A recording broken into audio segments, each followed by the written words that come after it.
If you're reading this now, odds are I've already left town. A few cities.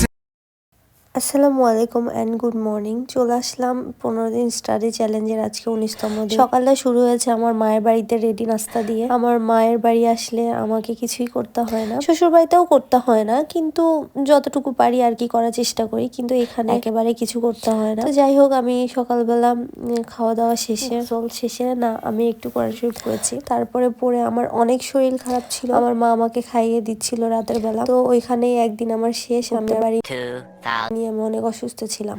এটা আমার শ্বশুর বাড়িতে। পরের দিন আমি চলে আসছি 1টা বাজে। এসে দেখি আমার শ্বশুরের বাসায় তিনি পিকনিকের দায়িত্ব নিয়েছে, একটা স্কুলের তিনি কমিটির মেম্বার। তো আমি হাতে হাতে ওনাদেরকে একটু হেল্প করলাম। এখানে আমার খালা শাশুড়ি আছেন এবং হচ্ছে যে তার হাজব্যান্ডও আছেন, 2 খালা শাশুড়ি আমার। তো ওনাদের সাথে আমি জাস্ট প্যাকিং করলাম, আমাকে বিশেষ কিছু করতে হয়নি যেহেতু আমি অসুস্থ। দেন ওনারা চলে গেলে আমি যতটুকু পেরেছি একটু হেল্প করার চেষ্টা করেছি।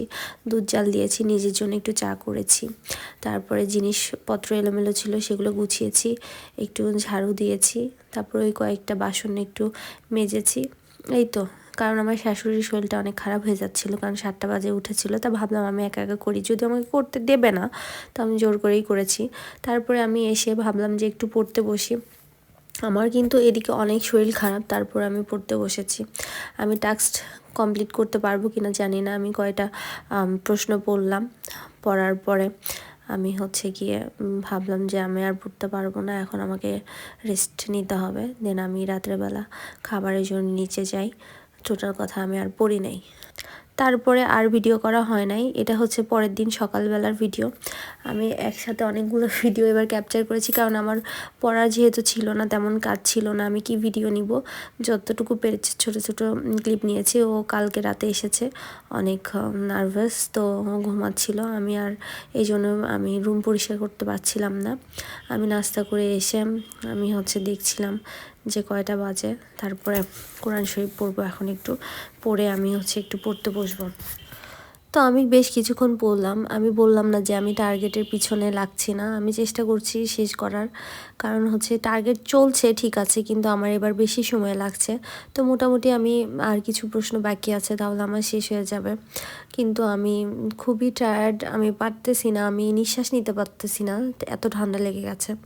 তারপরে আমি আবার পড়তে বসলাম। আমি মানে প্রচুর পড়েছি সেদিন কভার করার জন্য। আর কিছু প্রশ্ন আছে, তাহলে আমার গ বিভাগটা শেষ হয়ে যাবে। তো যাই হোক, আমি সকালেও পড়েছি, দুপুরে পড়ছি। ও ঘুমাচ্ছে আর আমি পাশে পড়ছি। আমি দুপুরের খাবার খেয়ে এসেছি, এসে আমি আবার পড়তে বসলাম, দেখি কতখানি কমপ্লিট হয়। এখন দেখেন, যেহেতু আমি অসুস্থ আর দেন আমি ব্যস্ত ছিলাম, তো সব মিলিয়ে আমি হচ্ছে এত চাপ নিয়ে পড়ার আমার কোনো দরকার নাই। আমি যতটুকু পারছি, হ্যাঁ আমার এবারে হয়তো একটু বেশি সময় লাগছে। এই সাবজেক্টটাও বড়, এটা হচ্ছে বিবর্তন সাবজেক্ট। যারা জুওলজি ডিপার্টমেন্টের ন্যাশনাল ইউনিভার্সিটির স্টুডেন্ট হয়তো বা তারা জানবেন, বিবর্তন একটা সাবজেক্ট আছে আমাদের, সেই সাবজেক্টে এটা আমি পড়ছি। এখন এই সাবজেক্টটা একটু বেশ বড়, মানে বুঝার মতো আছে।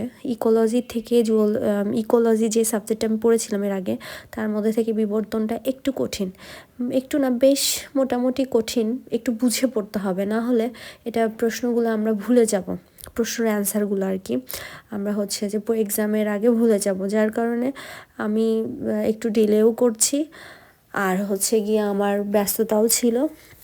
আর আমি এখন 3 দিন যাবৎ খুবই অসুস্থ, যার কারণে আমি পেরে উঠতে পারছি না। তাও আমি চেষ্টা করছি, চেষ্টা ছাড়ছি না। আমি আজকে বেশ কিছুক্ষণ পড়লাম, সকাল সন্ধ্যা দুপুর মিলে আমি পড়লাম। তো যাই হোক, আমি এখন নিচে যাব, আমার অনেক ক্ষুধা পেয়েছে, আমি সন্ধ্যার নাস্তা করব। তারপরে আমি এখন নাস্তা করার জন্য গেলাম, যে দেখি মেহমান। তো ওখানে গিয়ে আবার হচ্ছে তাদের জন্য আমি আলুর দম দিলাম, আর হচ্ছে যে আমরা বুট সিদ্ধ খেলাম, প্লাস আলুর দমও খেয়েছি। তো ঠিক আছে, আজকের মতো এতটুকুই। আল্লাহ হাফেজ।